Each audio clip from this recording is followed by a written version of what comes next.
Swayam Prabha. Digital India. Educated India.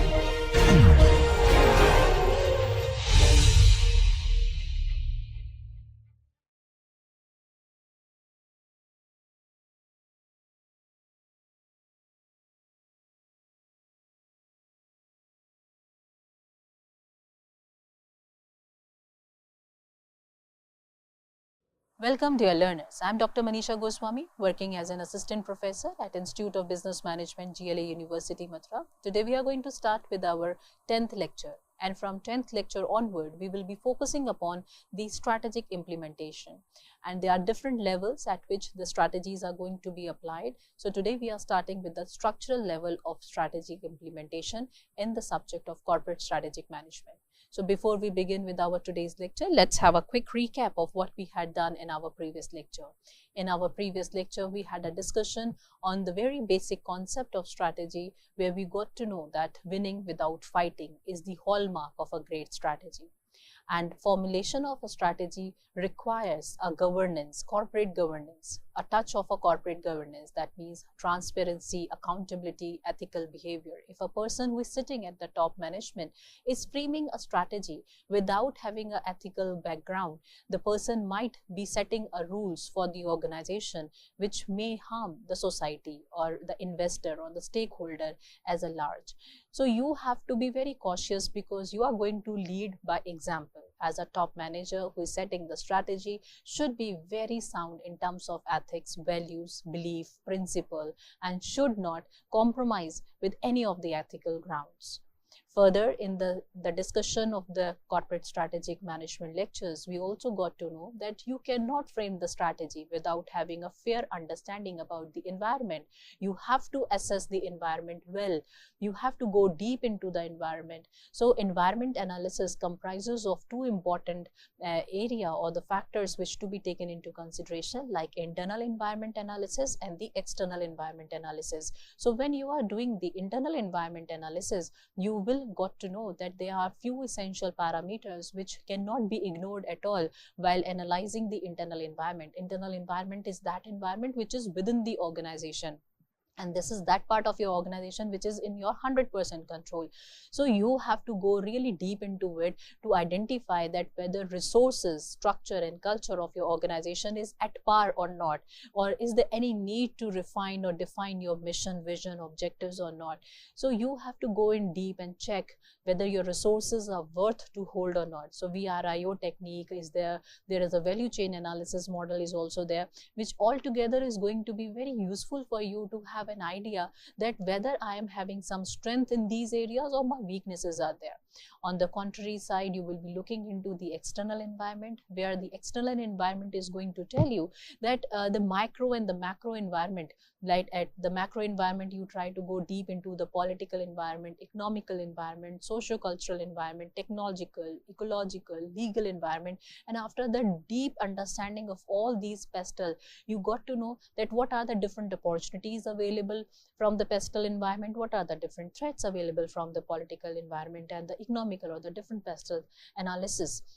On the other side, you will be diving deep into the micro environment, again coming up with the opportunity and threat listing after doing the Potter's 5 force model analysis, where you try to see how you are going to curtail down the bargaining power coming from the side of the customer, bargaining power coming from the side of the supplier, threats of new entrant, threats of substitute, industry rivalry, competition, influence of government. So you try to find out how I am going to repel back all these forces, or what different opportunities I am having based on the assessment of the different 5 forces. So after listing out all these opportunities, threats, strength and weakness, you are going to set the right permutation combination, and that permutation combination is really going to help you to set the good strategy for your organization.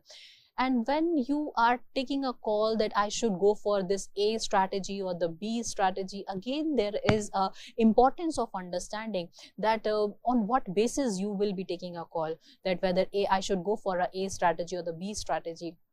That comes under the corporate strategy.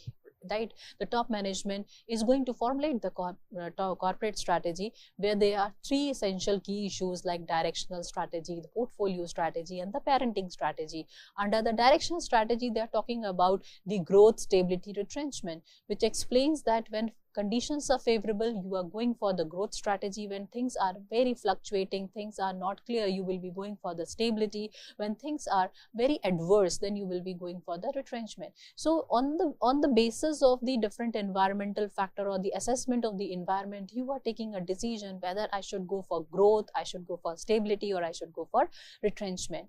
But for this, you need to analyze your portfolio so that which particular product of my organization or which particular business unit of my organization is leveraging profit, which one is incurring losses. All these assessment has to be done, and the moment you got to know that one of your product line is not leveraging any profits to you, there are a lot of losses are coming up, so you have to question again to yourself whether there is a possibility that this particular unit can incur leverage profits to my organization or not. If the answer comes yes, then you should go for the corporate parenting, where you will try to find out the fits and the misfits. This is all going to cover under the corporate strategy. Once the corporate strategy is fixed, the next level comes is a business strategy, where the organization try to see that how I'm going to place this corporate strategy into the market, how I'm going to position it in order to gain the competitive edge or the competitive advantage from the market. So the middle level people or the middle level managers are going to really play the role, because they have to select whether to go for cost leadership, differentiation, or focus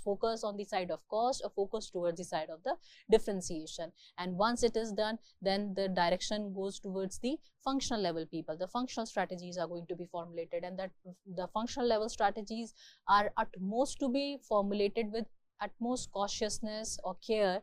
Why? Because most of the strategies get failed at this level, because the people fail to understand what is the expectation of the top management and what exactly the business level people are expecting them to perform. So at this point of time, when the functional level people are working on creating the functional strategy, they had to be utmost cautious in terms of framing of the strategy, so that the execution failure will not take place.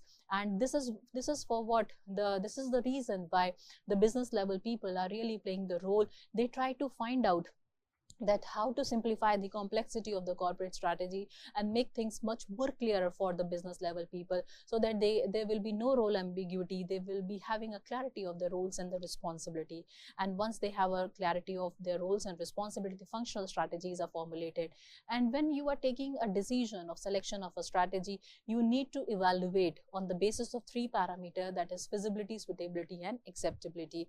Thereafter, we discuss the global strategy, where we got to know that confining our organization within the limits of the boundary of the country is not going to pave your way. So you should look for the global market. You should look for the other horizon or the other places where there is a possibility of the growth. So global strategies are going to help you to understand what are the different possibilities or avenues are there in the different market, where also you can expand your business. So under the global strategy, we got to know that different entry modes like export, direct, indirect. There is an FDI, greenfield investment, greenfield development, brownfield investment, merger, acquisition, joint venture, strategic alliance. All these things were discussed in detail in our previous lecture.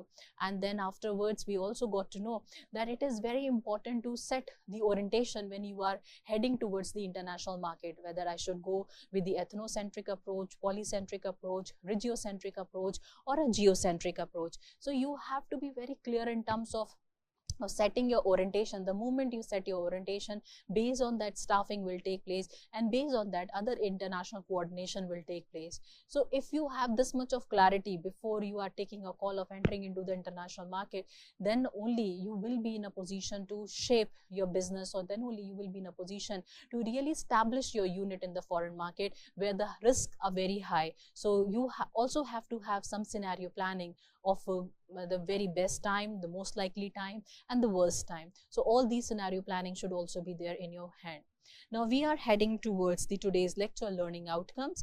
In today's lecture, we will be focusing on understanding the importance of organization structure, and how organization structure is going to play an essential role in terms of strategy implementation. And there are different types of flexible organization structure also that we will also try to explore, dive deep into it. And the third learning outcome is going to be to help you to understand the re-engineering and its role in strategic execution. Fourth learning outcome is that discussion on the functional implementation of strategy across the business function, and finally we'll try to make you understand the 7S framework, which is utmost important for the organization to be understood before actually bringing the change in the organization. So if you are trying to look for some changes in the organization, or you want to implement the change in the organization, 7S framework is going to play a significant role for the organization to understand that which particular element of the organization can create a hindrance in the execution of change in the organization. So let's proceed with our today's lecture. So the strategy implementation is the process of executing plan and initiatives to achieve strategic objective.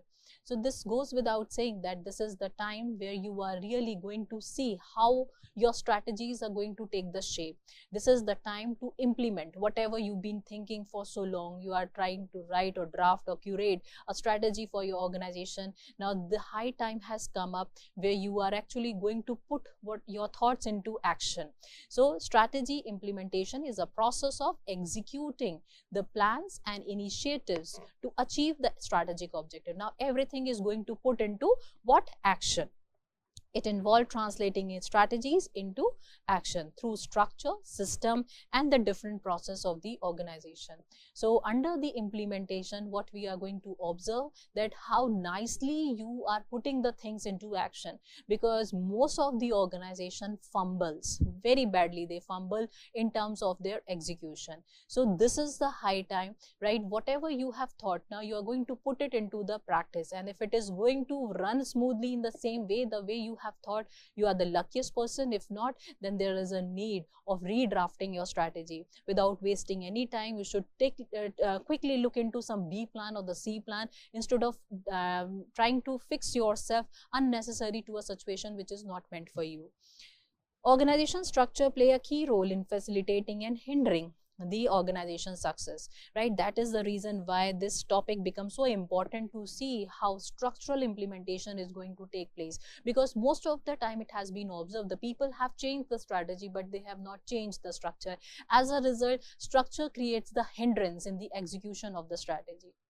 Like say, take an example of SBI Bank. When SBI Bank was planning to get into automation after facing the tough competition from ICICI Bank, they were facing a lot of hindrance from the side of the people. Why? Because they haven't brought the subsequent change in the structure of SBI Bank. They were following the old structure of the SBI Bank, and with the old structure of SBI Bank, they are trying to come up with the automation in the system which was not incorporating with the ideology. As a result, they have to rethink that where the things are going wrong, and then they come up with the concept of VRIS, voluntary retirement scheme, so that they started asking those people who are not ready to get the education or the literacy of the computer. It's always advisable them to leave the organization and take all the funds from the management. So you need to see what kind of a structure your organization is having. If the structure of the organization, the hierarchy system of your organization is not supporting the change, then re-look for it. Then you have to bring some changes in your structure. Otherwise, structure will not allow you to execute your strategy. 7S framework also going to help you to make you understand that how different internal S align together in order to support the organization to execute the change in the organization. Like 7S framework provide the holistic approach to align organizational element from effective strategic implementation.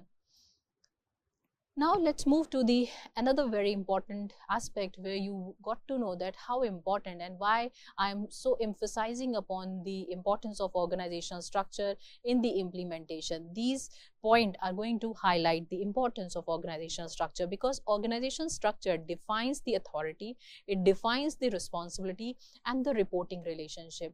If you have a clarity that who is my boss, whom I have to report, what are the roles and responsibility I have to play, what are the roles and responsibility my boss is playing. If you have this clarity, do you think that your work is going to be easier? Yes, for sure, your work is going to be easier. If in case I as a worker and you are my supervisor, I have some issues while working on the ground level, whom I have to report? I have to report to you. I will immediately contact you and let you know, sir, this is the problem I'm facing while working on this project which you have given. Immediately you will work and resolve my problem. But just imagine a situation where I am a worker, but I don't have any clue who is my supervisor. Suppose you have the clarity that you are my supervisor. I, as a worker, I don't have a clarity that you are my supervisor. Whom I will be contacting if I am not having any clarity? I will be wasting my time and your resources are going to get wasted. Suppose I know that you are my supervisor, you also know your supervisor, but you don't have any authority. Then again, it is of no use. So this is the reason why structures are formulated. Every person working in the organization gets the very clarity from the day one itself. They get the clarity that you are working at this level. These are the sets of roles and responsibility. This much of authority you have. You are working at this level. Your authority set is this. Your responsibility is this. Now everyone is having a clarity, and they will function. There will be no ambiguity and there will be no delay in the decision making. If any problem arises, the other person is there to handle your situation. So it defines authority, responsibility and the reporting relationship, which help in taking the decision effectively on time. The next is align resource to strategic objective. So when your structure is there and your structure is not aligned with the objective of the organization, then structure is going to create the hindrance. So now what you have to see that your resources and your strategic objectives are aligned together. If there is a mismatch, suppose you have certain objective but you don't have the required resources, will you be able to attain those objectives? Suppose you are looking for the objective that I will be producing 1,000 tons of the product, but you don't have a manpower with you. You don't have a energy capacity, or the machinery cannot run for this level percentage where you can produce the 1,000 tons of the product, or you may not have a raw material. So you have to see your objective is aligned with the resources. Do you have the required resources or not? If you don't have the required resources, how you will be able to attain the objective? So with this clarity of the structure, you got to know that whether I have a sufficient resources in my hand to attain my objective or not. Next importance is ensure coordination and synergy among the different functions. This is what I tried to explain to you in the previous example, like I am a worker and you are my supervisor. We both have a clarity that you are my supervisor and I'm your worker. So we can work in synergy. You understand my style of work, I understand your requirement, and based on your requirements, based on your style of work, I will be also adjusting my style of work and you will also be incorporating my style of work.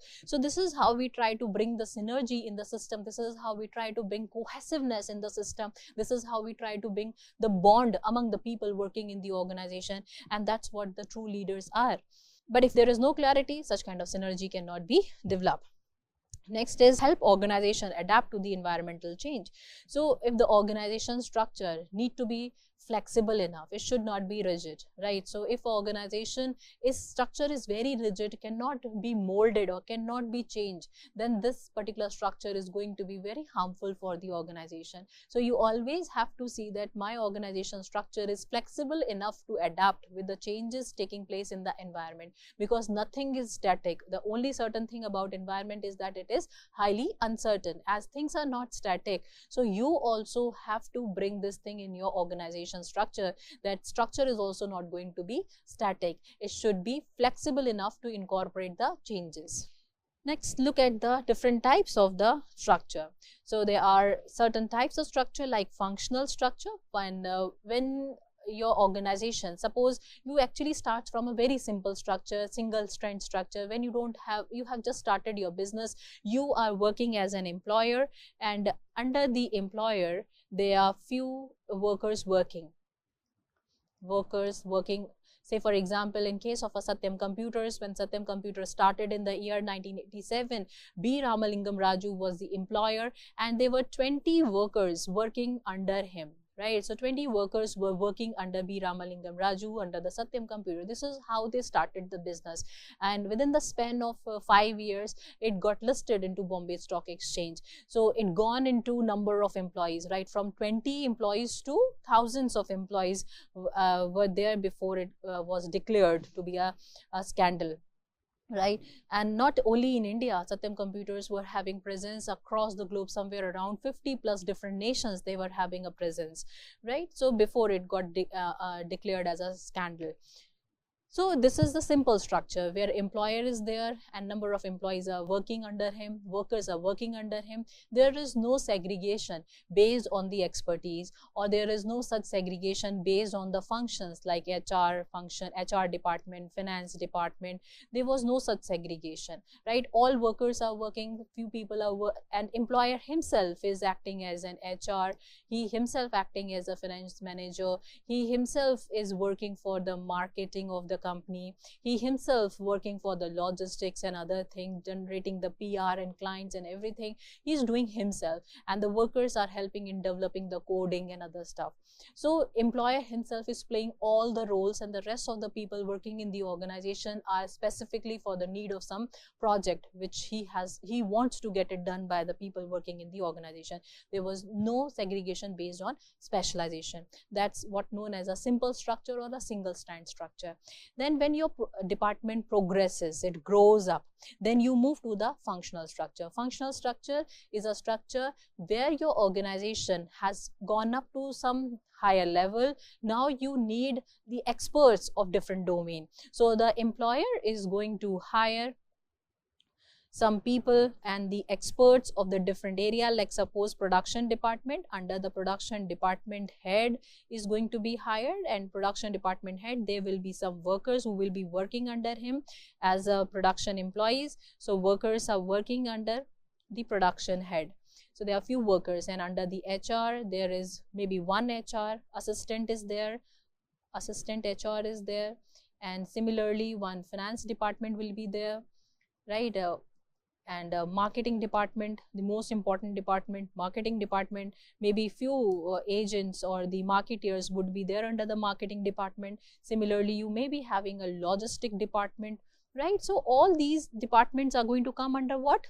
Functional department, because you are classifying your structure on the basis of the function they will be performing. So there is going to be an exclusive production department, and the head of the production department will ensure the production is taking place on a timely basis or not, will ensure do they have the right machinery with them, right manpower with them, do they have the suppliers of the raw material or not. This is a job of the production department. Marketing job is exclusive. Marketeer will perform only the marketing job, sales and everything, public relation development, all these things are going to be performed by the marketing department.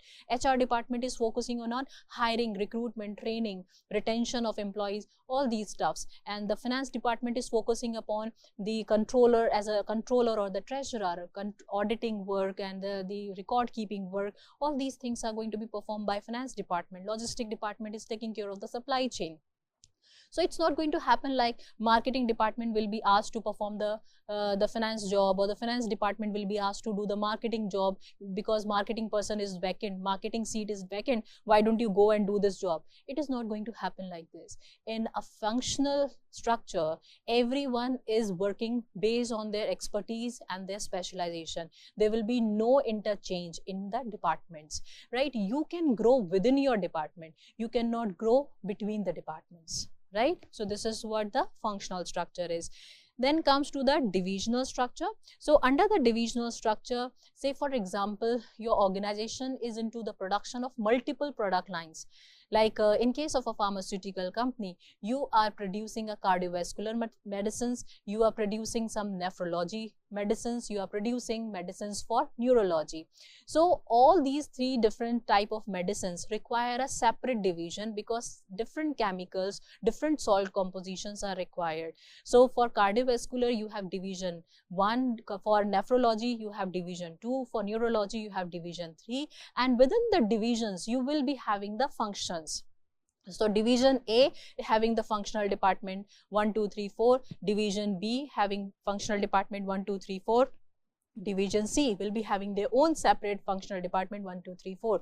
Like the production unit of cardiovascular medicine unit is not going to produce the medicine of nephrology. Similarly, the nephrological production unit is not going to produce the medicines of a neurology or the cardiovascular. Every unit, division is going to have their separate production unit, separate raw material, separate packaging units. Everything is going to be different from the division A, B and C. So this is what comes under the division, because your product line, your safety, security and the requirement of the standards are going to be very different from the other unit. So you try to keep your product separate from the other. So that's what come under the division structure. And division could also be on the basis of the geography, the way I mentioned it, it could be on the basis of your product, and it could be also on the basis of a geography also. Say for example, you are having a division A in India, you have a division B in Nepal, like Dabur is having presence in India, or Dabur Indian company is also having a presence in Nepal also. So they are doing production in Nepal also.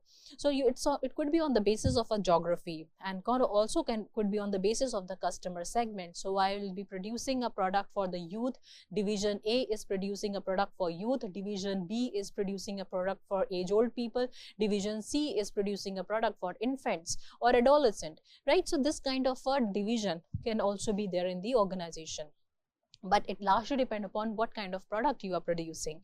Then comes the matrix, right? So dual reporting relationship in the matrix is going to happen. Matrix structure is usually adopted when you have multiple projects in your hand. Say for example, you are a civil engineer and you have experts, 3 different kind of expert set of people you have. You are under you, there is a expert of construction of a road, there is another expert who is very good in construction of a bridge, there is another expert who is very good in construction of a flyover. So based on the tender you as a civil engineer has received, you will be contacting the various other set of the experts or the functions department you have in your organization. Suppose you get the tender of a road construction, so you will be giving assignment to the person who is expert in the road construction. An entire group of maybe 50 or 100 people get activated for the process of getting the road construction done. The moment road construction gets over, that relationship or that structure also gets dissolved. Till the time you have a project, the function get activated, the structure get activated. The moment project gets over, that get dissolved. And later on in future, if again you get the tender, or if again you get the offer to start doing the production of the construction of a road, or maybe the bridge or the flyover, you will activate those structures. So that's what comes under the matrix structure. The structure is not a permanent structure. Whenever you will get a tender or a project, you will be asking those set of the people, those group of the people, maybe 50, 60, depending upon the number of worker required for the construction of that, you will be activating them. The moment that project gets over, that structure also get dissolved.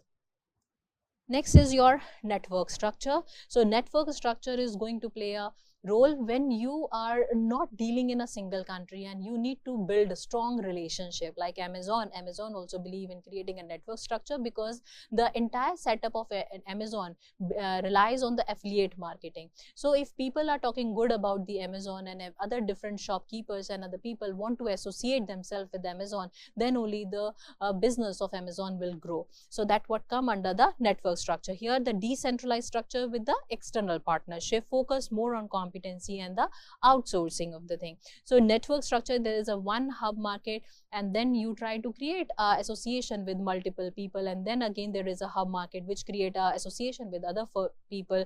Similarly, you are creating this kind of a network, right? MLM marketing also, there multi-level marketing, where in case of an Amway, for example, you have seen the people are creating a chain beneath them. So I created 2 people under me, and those 2 people created 4 people under them, and those 4 people created 16 people under them, 16 people created 32 people under them.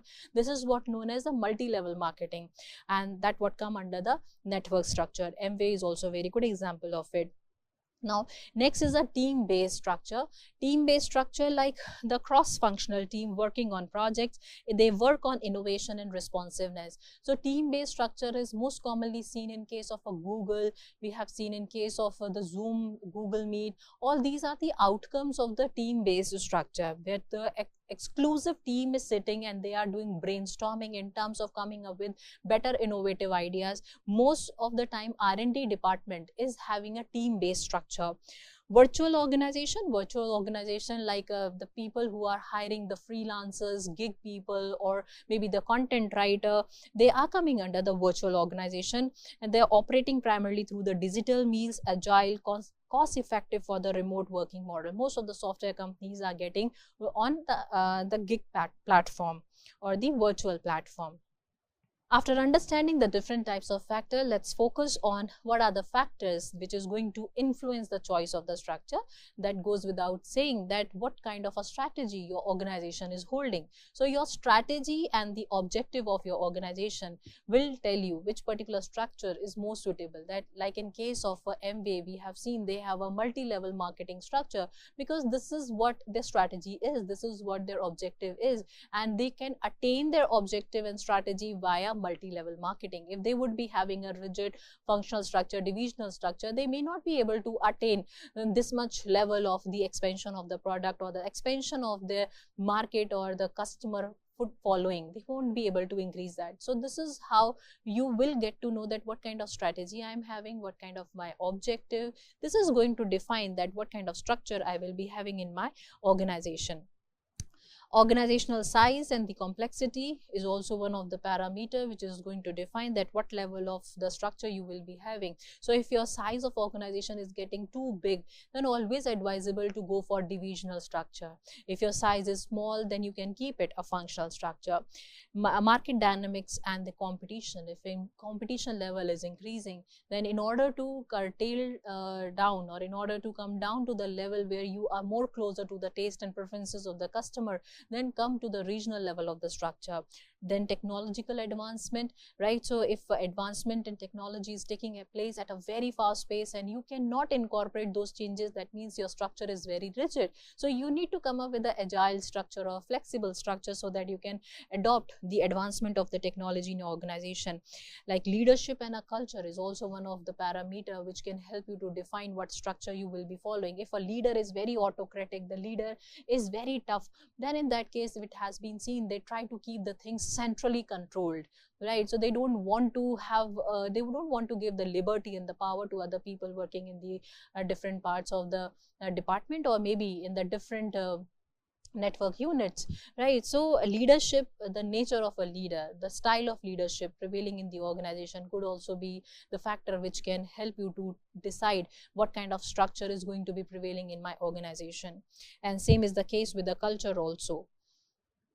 Now let us try to understand the 7S framework. Why it is important to understand 7S framework? Because this framework helps the organization to understand the right time for implementation of change in the organization.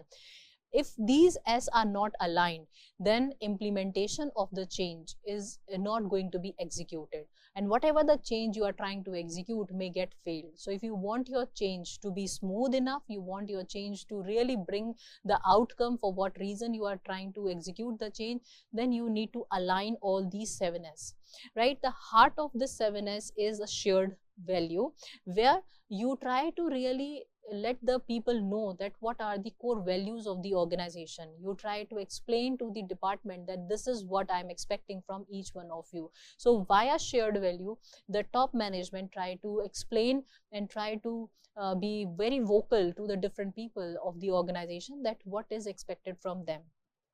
Here the 7S framework, there are two different kind of S. One is the hard S, another one is the soft S. Hard S are the structure, strategy, structure and system.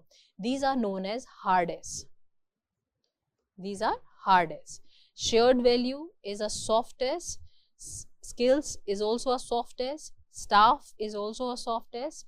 And style is also a soft S. So what is the difference between hard S and a soft S? Hard S are tangible in nature. That means it can be easily understood, or you can visualize, you can see, you can perceive, right? By not being a part of the organization also, you can perceive that what kind of strategy the organization is having. You can perceive that what kind of hierarchy system is there in the particular organization. You can again perceive the system, the policies of the organization, but you really can't understand understand that how the staffs are working over there, what is the nature of the people working in the organization, what kind of work culture is there, until and unless you experience by being there in the organization.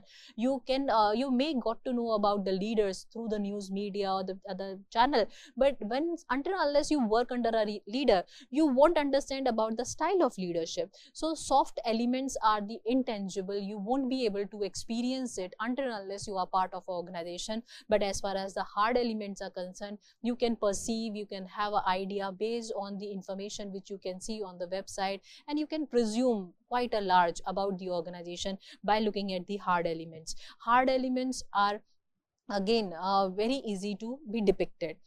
Now let's try to understand. As you all know, strategy is the master plan of action. It is meant for the long term, for achieving the long term objectives of the organization. So if you are bringing a change in the strategy and you have not brought the change in the structure of the organization, then this particular thing will never allow you to execute your strategy. So you have to bring the subsequent change in the structure. Say for example, you are looking for massive growth in the market and you want to increase the market share. This is what your strategy is, that you want to increase your market share. Suppose your market share is 5% and you want to increase it to 5.5%. You want to increase by 0.5. You want this much of increment in this financial year. You are looking for expanding your market share. So if you are looking for increasing the market share, you need to improvise your structure, right? So existing structure might not be supporting it. So you need to see what are those areas which are not letting you to really expand your market share. So you need to bring the subsequent change. Say for example, the production unit is having 50 workers under him, and you want to increase the market share, and for increasing the market share you need to increase your production also. So under the production unit 50 workers are working. So instead of this, you will be asking the production unit to identify 2 team leaders, team leader 1, team leader 2, and then assign 24 workers under both of them. And that's how you can improvise the performance of the worker in the organization. So this is the change in the structure you brought, because you want to increase the market share, and with the increase in the market share there will be hike in the demand, right? So for meeting out that expected or anticipated demand, you have to start increasing your production process, and for that you realize that there is a need of further bifurcation or further more closer people to be identified who will be working under the production unit. So the production unit identified 2 top performers out of the 50. So team leader 1, team leader 2, and team leader 1 is assigned with 24 people. Team leader 2 is also assigned with 24 leader.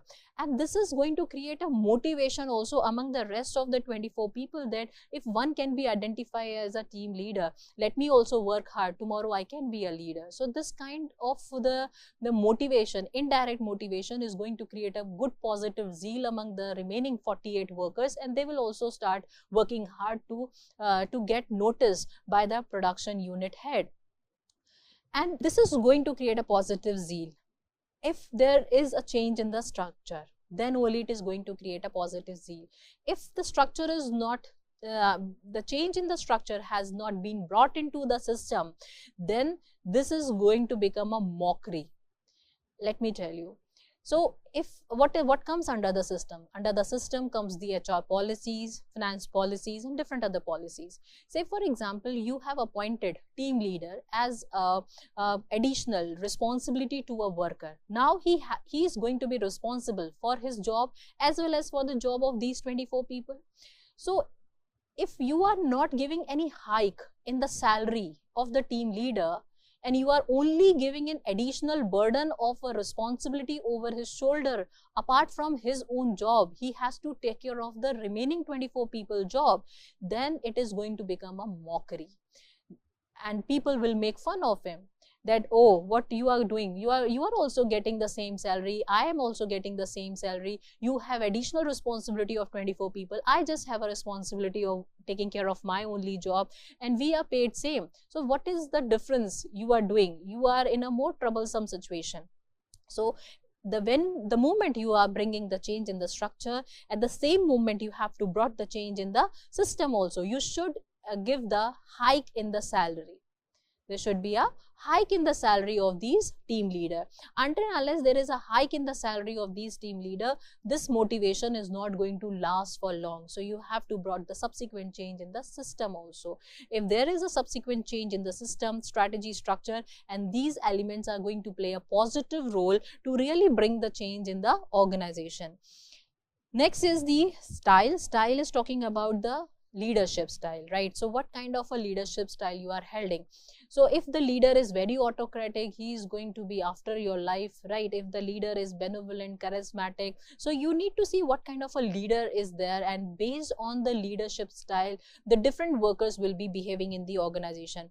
And furthermore, leadership style should get changed based on the level of the worker you are working with. If you are working with highly skilled manpower, then if you are trying to be autocratic, the people are not going to work under you. They are going to leave the organization. But if the workers are unskilled, they are not very skilled, then in that case you can be autocratic. But otherwise, you need to have a benevolent style of leadership. You should look for charismatic style of leadership, coach leadership, instead of being autocratic, because people don't want the person to be after their life, because they want it. The moment you have given an assignment, you should trust the worker and give them certain space to get the work done. So leadership style should get changed based on the quality of a worker you are working with. If you are working with highly skilled, your style of leadership should be different. When you're working with unskilled worker, your style of leadership should be different. So the staff is going to determine the level of the staff, the hiring, the quality of people you have hired is going to determine what style of leadership is there. So according to the staff, you have to bring the subsequent change in the style. And similarly, when the staff of the worker are working, the quality workers are working, the skill set of the organization or the core competency of the organization are going to sharpen up. If the workers are working well as per the shared value given to them, as per the objective, vision, mission of the organization is given to them, and they're working as per that, the skills of the organization, the USPs of the organization, or the core competency or the competitive position of the organization is going to sharpen, is going to get enhanced. So all these 7 different elements are working in close connection. If any of the S element is not working in alignment with the other S, this is going to break the chain, and the moment chain gets break, the execution of the change will also break. The strategy which you are trying to implement in the organization will also not be able to execute it. This is going to create a lot of hindrance in the execution of the strategy.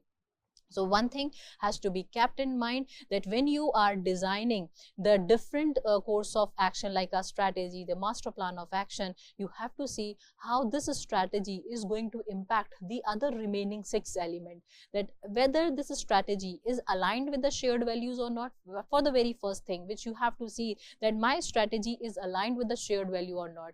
My strategy is connecting with the vision, mission of the organization or not. If my strategies are not connected with the vision, mission of my organization, straight away you have to bring the subsequent change. So first level of check for the strategy is to see whether the strategy is aligned with shared values.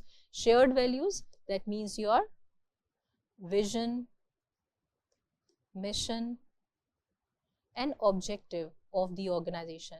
So first level of understanding for the strategy, is it aligned? Are they aligned together? Are they going well, gel well with each other or not? If a strategy is not connected with the vision, mission, then there is no need of creating the rest of the alignment of the strategy with the rest of the things. If you are trying to do so, that means you are trying to create a clone unit, or unit which is the replica of the same existing unit. You are not trying to support the existing organization to move from one level to the another level. So unnecessary, you are creating a dummy unit which is absolutely different from the vision, mission statement or objective of the organization. So the moment you are framing the strategy, and that this is the reason why in our previous lecture also we had talked about that while taking a call that whether this particular strategy is to be selected out of the various other strategies or not, you try to check the feasibility, suitability and acceptability.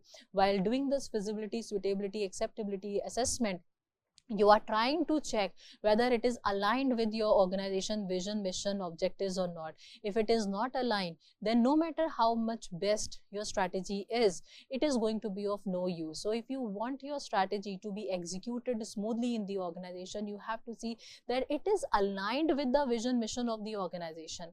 So the moment your strategies are aligned with the vision, mission organization, the next level comes.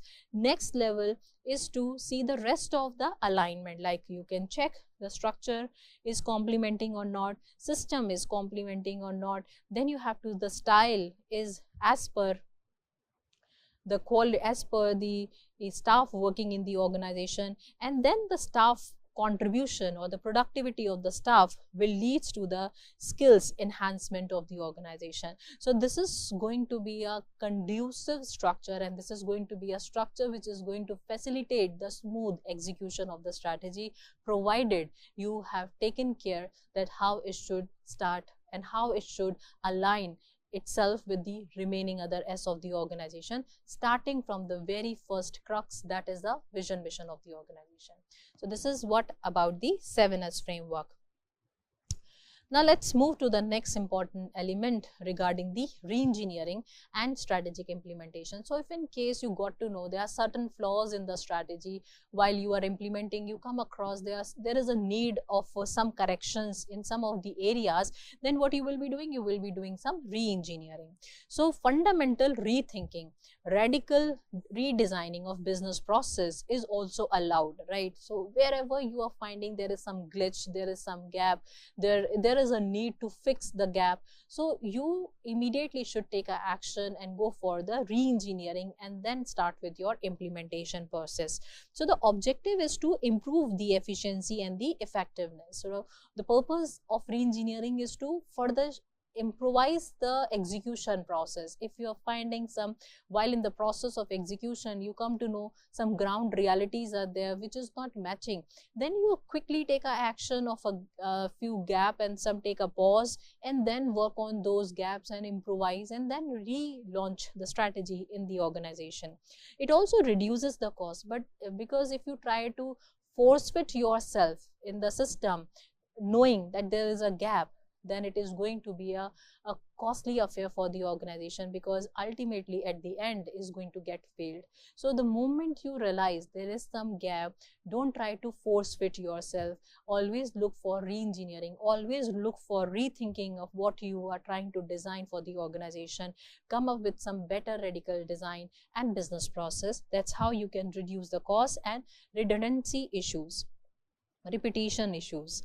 Then enhance the customer satisfaction, right? So if you have a well thought design, if you have a well thought strategy, it is going to improvise the customer satisfaction. The frequency level of buying of the customer is also going to get increased. The retention of the customer will be there, loyalty of the customer will be there.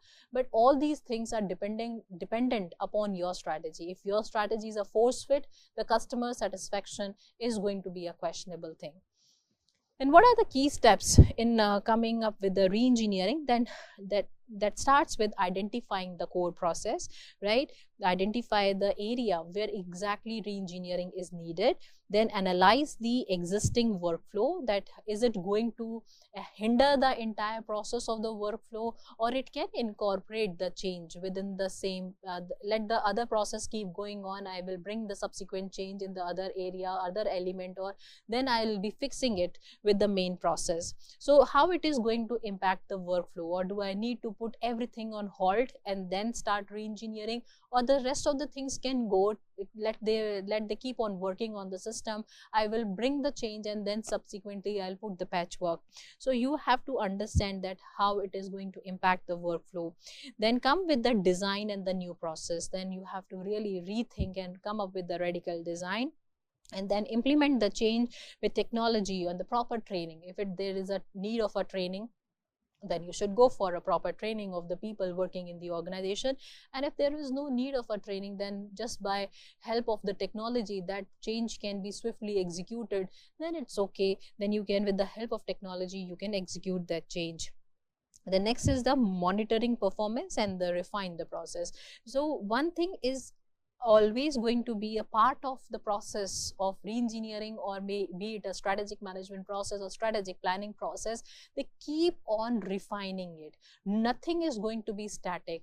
No matter how much confident we were at the time of execution, in the process of execution, if we are realizing there are some gaps, there are some ground realities, it seems to be a little unrealistic now, the market has changed, or customer preference has changed, technology has brought the disruption. So all those things should not be ignored. The moment you get such kind of signals, you quickly go back and refine your process, because still the things are in your control, because the production is still in your control. It is there within your organization. The moment this product move out of your organization, goes to the market, it is going to be more costlier for you to revoke it back or take it back from the entire market, and it is going to impact the image of the organization, entire reputation, and your competitive position will also go down, because every action is going to cost to your image.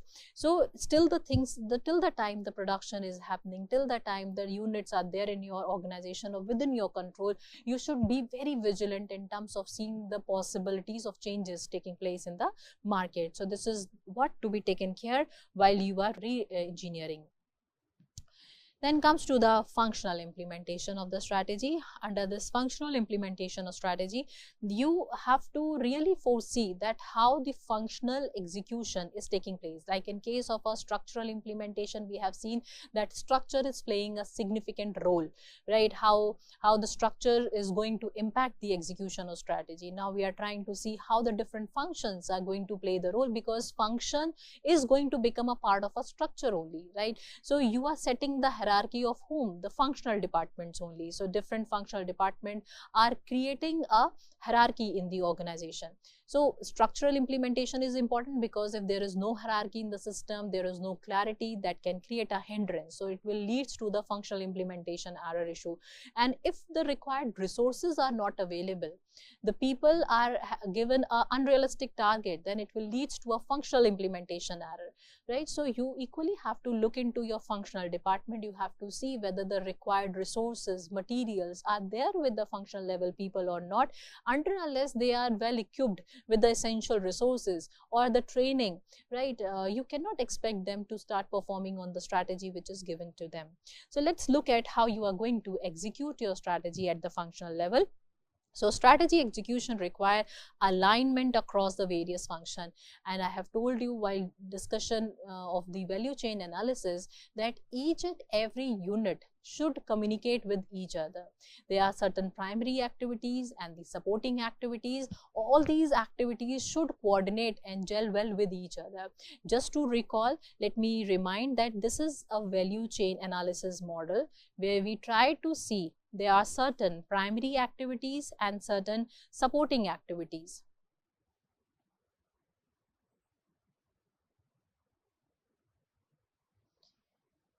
So if these are your primary activities, these are your supporting activities,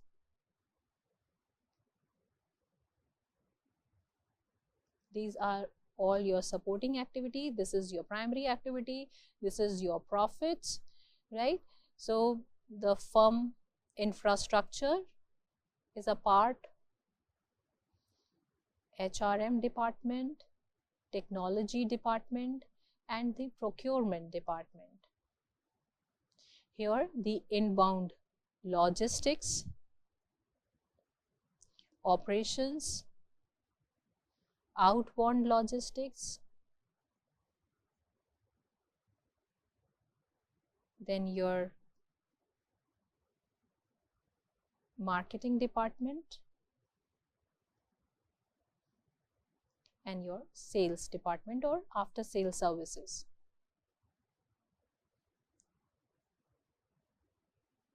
So all these departments are going to work in close coordination with each other. If the inbound logistic is not in close coordination with the operation department, do you really think they will get the sense that raw material is with the outbound department, inbound department, and I have to start the production? They won't be able to do. Say for example, marketing department is sensing there is going to be a hike in demand in the month of the December, and they haven't informed the production department about this. They haven't informed the operation department or the production department about it. And the moment the December came and they started asking that you should increase the demand, you should increase the production process because there is a hike in the demand, it is going to be of no meaning because you are not prepared for it. So you have to start your preparation well in advance. As a marketing department, if you can sense there is going to be a hike in demand in the month of December, you should ideally inform the operation department. And the moment operation department got to know about the hike in the demand, they should inform the inbound logistic that I will be in need of more of raw material,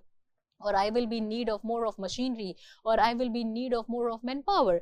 And the moment inbound logistic got to know, they have to inform the procurement department that we are in need of more raw material, we are in need of more machinery. And the technological department should also be informed that within the existing setup, can we have a existing machinery, can we utilize for multiple way or not. And same way, manpower, for the manpower requirement, you should inform the HRM department. So simple information that there is going to be a hike in the demand in the month of December, simple information is going to be overall bring the change in the structure of the organization. Everyone will be on toes in order to grab this opportunity that in the month of December there is going to be a hike in the demand.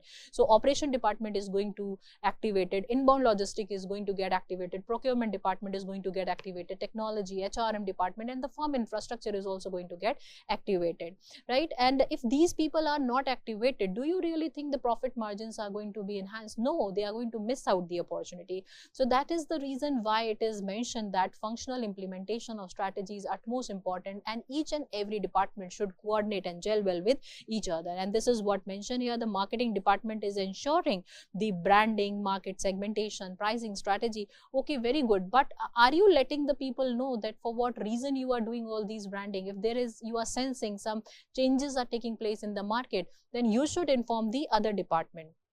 Next, what are the challenges in the strategy implementation? There is always a resistance to change. None of the people want to bring the change in the organization. Why they don't want to bring the change in the organization? Because they are happy in their system. They don't want to experiment. They don't want to come out from their comfort zone.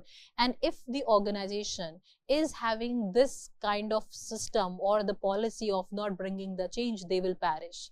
You have to be on toes. You should always sense that there is a change in the market, and then before the market gets changed, you should change.